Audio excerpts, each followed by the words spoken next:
Hello दोस्तों, स्वागत है आपका आपके अपने YouTube चैनल में। हम आज आपसे अपनी एनवायरनमेंट पॉलिसी के जो कुछ चीज़ें बाकी रह गई थी उसके बारे में डिस्कशन करेंगे। तो आइए, आपका ज़्यादा समय ना लेते हुए हम स्टार्ट करते हैं। जो भारत की पर्यावरण नीति है उसके इम्पॉर्टेंट जो कंपोनेंट है, जो महत्वपूर्ण घटक है,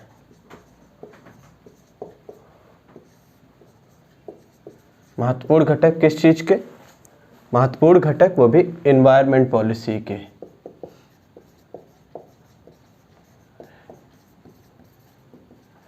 ऑफ इंडिया। इसके महत्वपूर्ण घटक पहले देख लेते हैं क्या क्या है। तो हम लोग देखेंगे कि सबसे पहले भारत सरकार ने प्रयास किया कि 1972 में 1972 में वाइल्ड लाइफ प्रोटेक्शन एक्ट लाते हैं। Wild life protection act,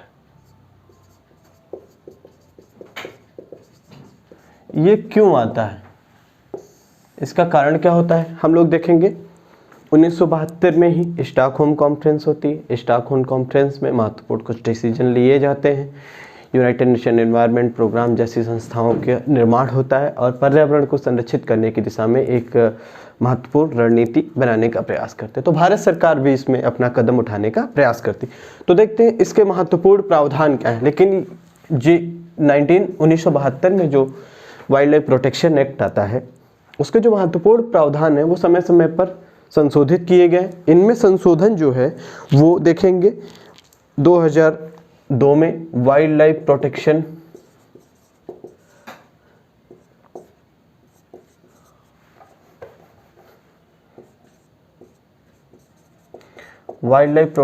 amendment act 2002 में आता है। और वर्तमान समय में भी हाल ही में राज्यसभा में इसमें संशोधन करने का प्रयास किया जा रहा है कि अभी, लेकिन इसकी जो महत्वपूर्ण प्रावधान है जो पर्यावरण को संरक्षित करने की दिशा में काम करते हैं उसके बारे में डिस्कस करते हैं। तो इसका जो महत्वपूर्ण प्रावधान है, प्रावधान कहता है कि जो जंगली जानवर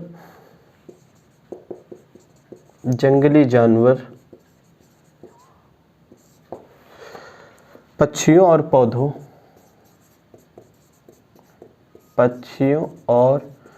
पौधों के संरक्षण की बात करता है। पौधों के संरक्षण की बात करता है।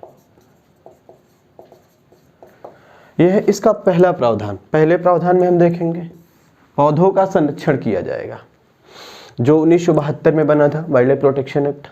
उसके तहत कुछ सजा का कम प्रावधान था, जो सजा या जुर्माना किया जाएगा वो कम था। लेकिन जो 2002 में wild life protection act amendment आता है, इसमें 2002 में जो संशोधन करके लाया गया, इसमें सजा और जुर्माना दोनों को कड़ा करने का प्रयास किया गया।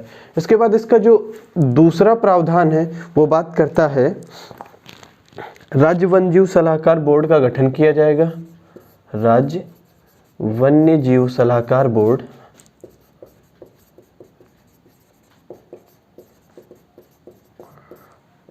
का गठन किया जाएगा। ये गठन क्या करेगा? इसका जो राज्य वन्य जीव सलाहकार बोर्ड है, इसका गठन करके फायदा क्या होगा? इसका गठन करने के बाद फायदा होगा कि राज्य के स्तर पर निगरानी तंत्र जो है वो मजबूत किया जाएगा। राज्य के स्तर पर निगरानी तंत्र को मजबूत किया जाएगा।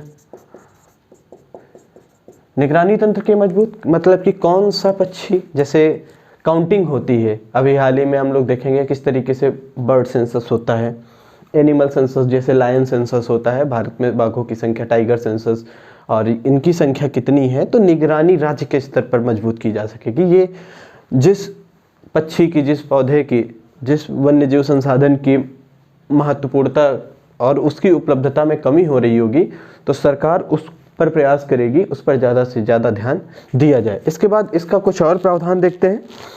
इस अधिनियम में कुछ सूचियाँ बनाई गई, अनुसूचियाँ बनाई गई। हम देखते हैं अनुसूचियाँ कौन कौन सी थी। अनुसूचियों के स्तर पर अगर हम बात करेंगे तो 4 अनुसूचियाँ बेसिकली महत्वपूर्ण बनती हैं इसमें, लेकिन कुछ और भी प्रावधान है हम देखेंगे इसमें। शेड्यूल्ड 1, अनुसूची 1। अनुसूची 1 क्या बात करता है? मतलब अधिनियम में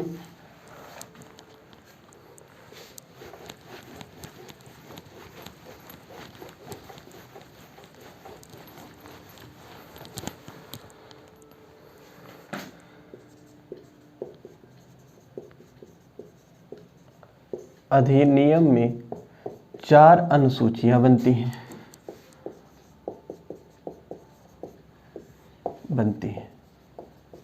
ये जो अनुसूचियां थी ये संबंधित किससे थी देखेंगे।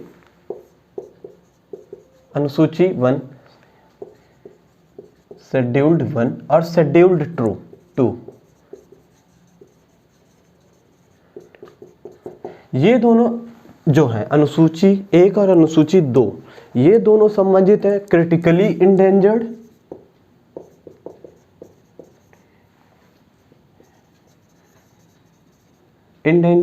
और इंडेंजर्ड जो है, इंडेंजर्ड जो वृक्ष है, जो पशु हैं, पशु पक्षी हैं, उनकी बात करता है। मतलब इन पर जो निगरानी की जाएगी या इनकी सुरक्षा के लिए जो इस श्रेणी में जीव जंतु आएंगे, वनस्पति आएगी, उसकी सुरक्षा सर्वाधिक की जाएगी, सर्वाधिक सुरक्षा की जाएगी इसकी। तो हम देखेंगे कि शेड्यूल अनुसूची 1 और अनुसूची 2 एक प्रकार से जो विलुप्तप्राय जीव हैं या विलुप्त होने के कगार पर खड़े हैं, उनकी बातचीत करता है। इसी तरीके से हम देखेंगे कि शेड्यूल 3 और 4 किसकी बात करता है। अनुसूची जो 3 और 4 है वो बात करती है अनुसूची 3 और अनुसूची 4। ये भी जो हमारे जीव हैं, वन्य जीव या पक्षी या फिर पौधे हैं, उनके सुरक्षा की बात करती। लेकिन इसमें जो इन जीवों को अगर कोई नुकसान पहुंचाएगा या इसमें आने वाले जो वन्य जीव वनस्पति को अगर कोई व्यक्ति नुकसान पहुंचाता है तो उस पर कम कठोर सजा का प्रावधान किया गया है या उस पर जुर्माना भी कम लगेगा। लेकिन अगर अनुसूची 1 और अनुसूची 2 में आने वाले जीव जंतु पौधों का कोई नुकसान करता है, ट्रेड करता है, इलीगल रूप से व्यापार करता है इनको, तो उस पर हाईएस्ट पेनल्टी का प्रावधान किया गया है और उसके साथ साथ में अत्यधिक जो कठोर सजा का भी प्रावधान किया गया। इसी तरीके से देखेंगे, इसी में ये 4 अनुसूचियां महत्वपूर्ण थी, इसीलिए हमने 4 अनुसूचियां, लेकिन कुछ और बनी है। जैसे हम देखेंगे यहाँ पर इसी में से अनुसूची जो 5 है वो बात करती है, इस अनुसूची में जो जीव जंतु आएंगे, जीव जंतु पक्षी आएंगे, उनका शिकार किया जा सकता है, यानी कि इनकी संख्या सफिशिएंट है, इनका जो उपयोग है वो डोमेस्टिक और मतलब व्यापार के लिए किया जा सकता है। इसी तरीके से हम देखेंगे अनुसूची जो 6 है वो बात करती है, अनुसूची 6 पौधों के कृषिगत उपयोग, ये भी महत्वपूर्ण है, इस पर डबल टिक कर देते हैं। तो ये पौधों के कृषिगत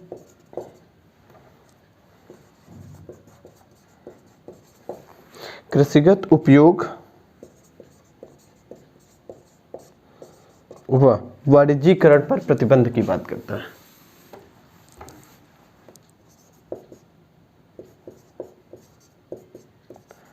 वाणिज्यीकरण पर प्रतिबंध की बात करता है। तो हम देखेंगे यहाँ पर जो हमारा वाइल्ड लाइफ प्रोटेक्शन एक्ट 1972 था और उसमें 2002 में जो संशोधन किया गया, उसमें जो है 4 महत्वपूर्ण अनुसूचियों में बांटा गया, वह कुछ अन्य 4 अनुसूचियों में देखेंगे। शेड्यूल्ड 1 अनुसूची 1 और अनुसूची जो 2 है उसमें क्रिटिकली इंडेंजर्ड और इंडेंजर्ड पक्षियों, वन्यजीव और पशुओं, वृक्षों को रखा गया। इन पर हाईएस्ट इनकी सुरक्षा का ध्यान बहुत ज़्यादा रखा जाता है और साथ में अगर इससे संबंधित कोई व्यक्ति इन पर व्यापार करते हुए या इनकी हत्या करने का प्रयास करते हुए पाया जाता है तो उस पर हाईएस्ट पेनल्टी और कठोर कारावास का प्रावधान किया गया। अनुसूची 3 और अनुसूची 4 में भी यही प्रावधान है, लेकिन इसकी जो सजा है वह जुर्माना वो कम रखा गया।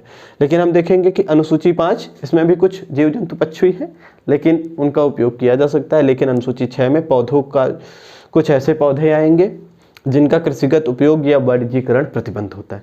यहीं पर एक टर्म आता है वर्मी जीव। वर्मी जीव की भी बात कर लेते हैं। वर्मी जीव क्या होता है? वर्मी जीव ऐसे जीव होते हैं जो सरकार के मतलब कि एक घोषणा से, आदेश से इनकी हत्या की जा सकती है, इनको मारा जा सकता है। जो मनुष्यों के आवास, मनुष्यों को या अन्य फसलों के, मतलब कि मनुष्यों को जो आवास या जीवन के लिए उपयोगी वस्तुएं हैं उनको नष्ट करने के लिए इन जो जीव हैं इनकी हत्या की जा सकती है। एग्जाम्पल देखेंगे, जैसे नीलगाय। बिहार सरकार ने आदेश दिया कि जो नीलगाय है उसकी हत्या की जा सकती है। तो हम इस प्रकार से देखेंगे, ये जो हमारा वाइल्ड लाइफ प्रोटेक्शन एक्ट 1972 था और इसमें 1972 को ये बनाया जाता है और इसमें जो संशोधन है वो 2002 में किया जाता है। इसके बाद कुछ और चीज़ें इसी से संबंधित हम आगे देखने का प्रयास करते हैं। हमने बात की कि 2002 में इसमें संशोधन किया गया और वर्तमान समय में भी इसमें कुछ संशोधन करने की बात की जा रही। इसके जो प्रावधान है उसको साइट्स होती है, एक साइट्स के अनुरूप बनाने का प्रावधान किया जा रहा है, ताकि साइट्स के अनुरूप जैसे जो पशु या अन्य जो वन्य जीव हैं इनका जो ट्रेड है वो किस प्रकार से इनका प्रतिबंध किया जाए या किस प्रकार से इनका किया जा सकता है। तो हम देखते हैं, ये हमारा 1972 का वाइल्ड लाइफ प्रोटेक्शन एक्ट रहा। इसके बाद हम देखेंगे कुछ और पर्यावरण से ही संबंधित अधिनियम सरकार ने बनाए, जिसमें से एक महत्वपूर्ण अधिनियम आता है 1986 का पर्यावरण संरक्षण अधिनियम। 1986 में पर्यावरण संरक्षण अधिनियम क्यों आता है, इसके पीछे की हिस्ट्री है। 1986 में पर्यावरण संरक्षण अधिनियम लाने के लिए रीजन ये था कि 1984-85 में कुछ चीज़ें हिंदुस्तान और विश्व स्तर पर घटित हुई, जिससे भारत सरकार को दिखाना था कि भारत भी पर्यावरण के क्षेत्र में कुछ कार्य कर रहा है। तो 1984 में भारत में एक भोपाल गैस त्रासदी करके एक घटना हो गई, जिसमें हजारों लोग काल के ग्रास में समा गए और कोई नियम यानी कि कोई भी लॉ या एक्ट ना होने के कारण जो व्यक्ति इसका दोषी था उसको पर्याप्त जो सज़ा हो सकी वो नहीं दी जा सकी। तो देखेंगे कि 1984 में भोपाल गैस त्रासदी होती है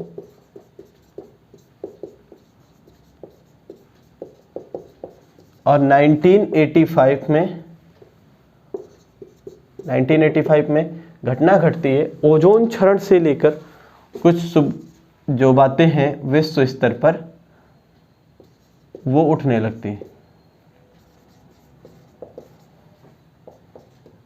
विश्व स्तर पर घटने लगती हैं, ओजोन क्षरण की बातें विश्व स्तर पर घटने लगती हैं। तो भारत सरकार इसी को बनाते हुए और भी कुछ समय था इसमें, जैसे देखेंगे कि भारत सरकार ने डीडीटी पर प्रतिबंध लगाने में काफ़ी समय लगा दिया था। तो डीडीटी पर प्रतिबंध लगाने में भारत सरकार ने बहुत समय लगा दिया।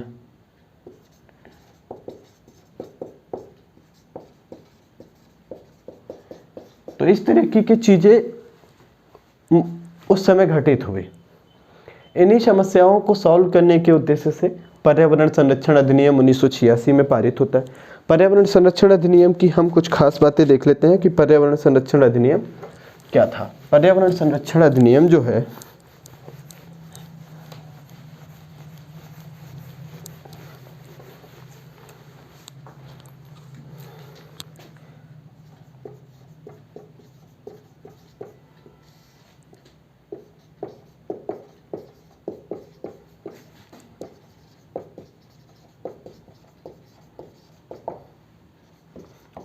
पर्यावरण संरक्षण अधिनियम 1986 हम देखेंगे इसका भी जो काम था वो 1972 में जो स्टॉकहोम कॉन्फ्रेंस होती है उसके कुछ प्रावधानों को ही लागू करने को लेकर होता है, जैसे डीडीटी के उपयोग को प्रतिबंधित करने के उद्देश्य से। तो हम देखेंगे कि इसके जो प्रावधान थे वो क्या थे। इसके जो प्रावधान थे ये प्रयास करता था, हमने 1972 में ही एक वाइल्ड लाइफ प्रोटेक्शन एक्ट 1972 बना लिया था। तो ये जो है प्रयास करता है सभी प्रकार के कानूनों में समन्वय। तो जो भी राज्य के स्तर पर और केंद्र के स्तर पर जो नियम कानून पर्यावरण और वन्य जीवों से संबंधित बन रहे थे, उनमें समन्वय करने का प्रयास करता है। उसके साथ में देखेंगे इसके कुछ अन्य प्रावधान हम देखेंगे। ये प्रयास करता था कि राज्य और केंद्र के बीच में, मतलब संघ और राज्य के बीच में समन्वय हो सके नीतिगत स्तर पर, ताकि नीतियों के स्तर पर समन्वय का प्रयास किया जा सके। ये प्रावधान होता है। कुछ और चीजें हम देखने का प्रयास करेंगे इसी में, जैसे तथा केंद्र सरकार को उन सभी कार्यों को करने के लिए सक्षम बनाना। केंद्र सरकार को उन सभी कार्यों को करने के लिए सक्षम बनाना। किस तरीके के कार्यों को?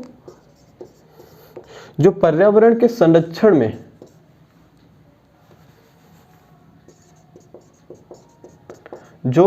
पर्यावरण के संरक्षण के साथ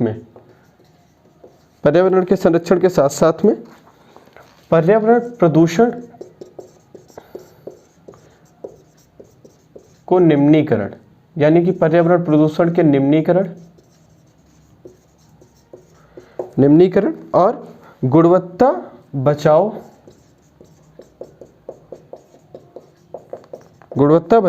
एवं न्यूनीकरण में भी सहायक हो। तो हम देखेंगे ये प्रावधान किससे संबंधित था। ये प्रावधान प्रयास करता है कि ध्वनि प्रदूषण पर नियंत्रण किया जा सके। वर्तमान समय में हम देखेंगे कि बाइकों की जो हॉर्न का जैसे अगर उनकी इंटेंसिटी को मेजर किया जाए तो बहुत ज़्यादा होती है, तो उससे संबंधित भी नियम कानून बनाए गए हैं।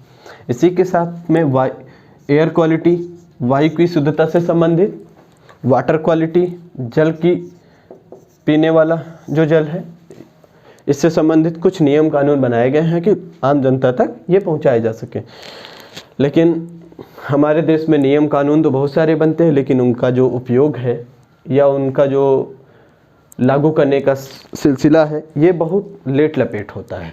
तो हम देखते हैं कि बनाए तो गए नियम कानून काफ़ी टफ थे, लेकिन इनका कोई सही से संचालन ना होने के कारण स्थिति जिस का तस, वर्तमान में दिल्ली की स्थिति, हालांकि कोरोना काल के बाद से काफ़ी स्थिति सुधरी, लेकिन अगर इससे पहले की बात करें तो सांस लेना भी बहुत मुश्किल था। इसी तरीके से हम देखेंगे तो भारत सरकार द्वारा पर्यावरण की जो गुणवत्ता है उससे संबंधित कुछ नियम कानून बनाना तथा औद्योगिक, इसी नियम के अंतर्गत औद्योगिक जो संयंत्र हैं, जो हमारी इंडस्ट्रियल यूनिट्स हैं, उन पर उनके संचालन को संबंधित, उनसे संचालन से संबंधित नियम कानून बनाना तथा खतरा पैदा करने वाले पदार्थों के विपणन, इसी के आधार पर DDT पर प्रतिबंध लगाया गया। तो 1986 का जो अधिनियम था वो कुछ इस तरीके से बात करती। वर्तमान समय में देखेंगे एक राष्ट्रीय वन नीति आती है 1986 की, उसके बारे में भी डिस्कस कर लेते हैं। 1986 राष्ट्रीय वन नीति।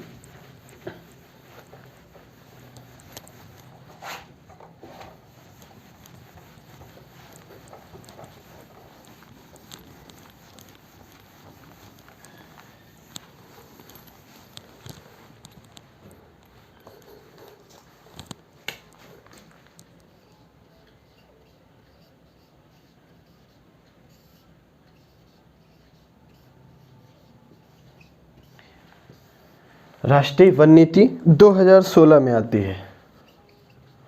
हम देखेंगे कि स्वतंत्रता प्राप्ति के समय से ही हमारे भारत के पहले प्रधानमंत्री का विचार था कि भारत के जो समस्त क्षेत्र के 33% भाग पर वन होने चाहिए, लेकिन स्थिति अभी तक ये हम लोग नहीं पहुंच पाए हैं। बहुत दयनीय स्थिति है। लेकिन फिर भी हमने जो हमारी पिछली Indian State of Forest Report आई है उसकी बात देखेंगे तो लगभग 24.60% लगभग हमारा वन क्षेत्र इतना पहुंच गया है।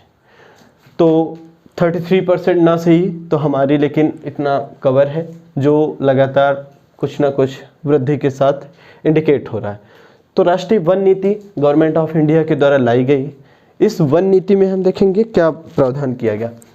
तो इसका जो पहला प्रावधान था वो वही प्रावधान था जो हमारे पहले प्रधानमंत्री के टाइम पर। तो हम देखेंगे 1/3 वन क्षेत्र के साथ 1/3 वन क्षेत्र के साथ में पारिस्थितिकी तंत्र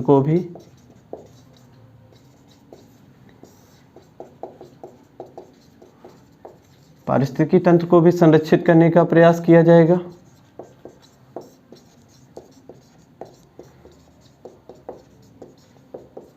इसी के साथ हमारा जो दूसरा प्रावधान है वो देखेंगे, वनों के समापन को रोकने का प्रयास किया जाएगा।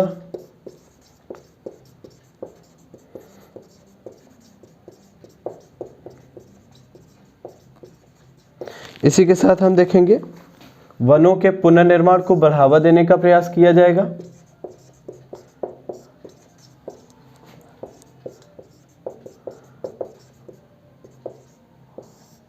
पुनर्निर्माण को बढ़ावा देने का प्रयास किया जाएगा वनों के। इसी के साथ में देखेंगे वन भूमि के संरक्षण के प्रयास किए जाएंगे।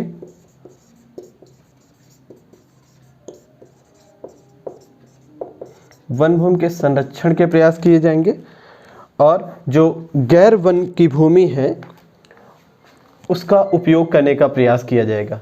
गैर वन भूमि का उपयोग करने का प्रयास किया जाएगा।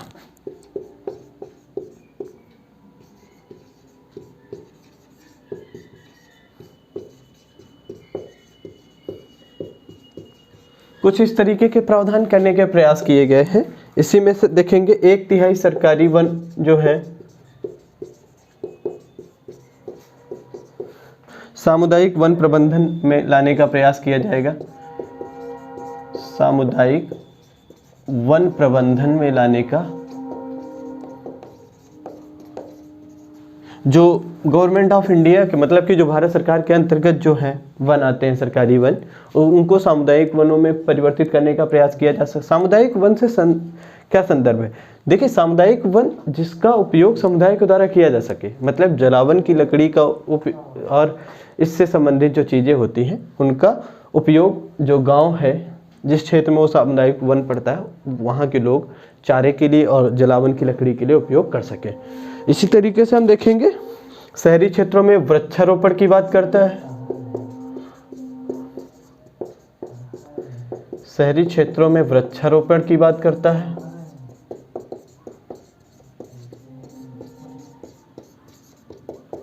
शहरी क्षेत्रों में वृक्षारोपण की बात करता है। इसी के साथ हम देखेंगे समुदाय प्रबंधित समुदाय के अंतर्गत तथा निजी वनों में वृद्धि की बात करता है। तो हम देखेंगे सरकार ने कुछ ये कदम उठाए हमारे पर्यावरण की नीति को लागू करने के लिए। ये हमारी पर्यावरण नीति के जो महत्वपूर्ण घटक हैं ये हैं। तो सरकार ने इसी को लागू करने के लिए ये हमारे कदम उठाए हैं। हम देखेंगे इसमें कुछ सुधार की भी आवश्यकता है। सुधार की आवश्यकता व्यक्तिगत स्तर पर होनी चाहिए। व्यक्तिगत स्तर पर कहने का मतलब है, अगर व्यक्ति के स्तर पर, सबसे पहले हम देखेंगे कि ग्राम के स्तर पर इसमें हो, पहले व्यक्ति,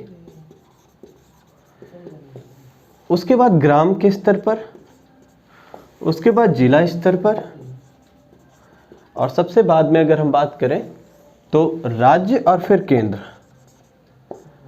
उसके बाद जो है वो केंद्र। तो जो पॉलिसी का इम्प्लीमेंटेशन किया जाए, जो भी नीति बनती है वो व्यक्ति के स्तर पर बन के तैयार हो। व्यक्ति के स्तर पर बनने से व्यक्ति का जो दायित्व है, स्वयं का उत्तरदायित्व वो, उसके बाद ग्राम के स्तर पर सामुदायिक वानिकी जैसे प्रोग्राम स्तर लागू किए जाए, जिला स्तर पर भी उन्हीं प्रोग्राम को और सशक्त बनाने के प्रयास किए जाए, और राज्य और केंद्र के द्वारा फंड और निगरानी तंत्र को मजबूत करने का। केंद्र क्या कर सकता है? केंद्र फंड कर सकता है, वित्त का प्रबंध कर सकता है वृक्षारोपण के लिए या वनों को बढ़ाने के लिए। उसके साथ साथ में जो हमारी इंडियन रिमोट सिस्टम प्रणाली है जो हमारी, उसके द्वारा कि जैसे किसी क्षेत्र में कितने वृक्ष लगाए गए,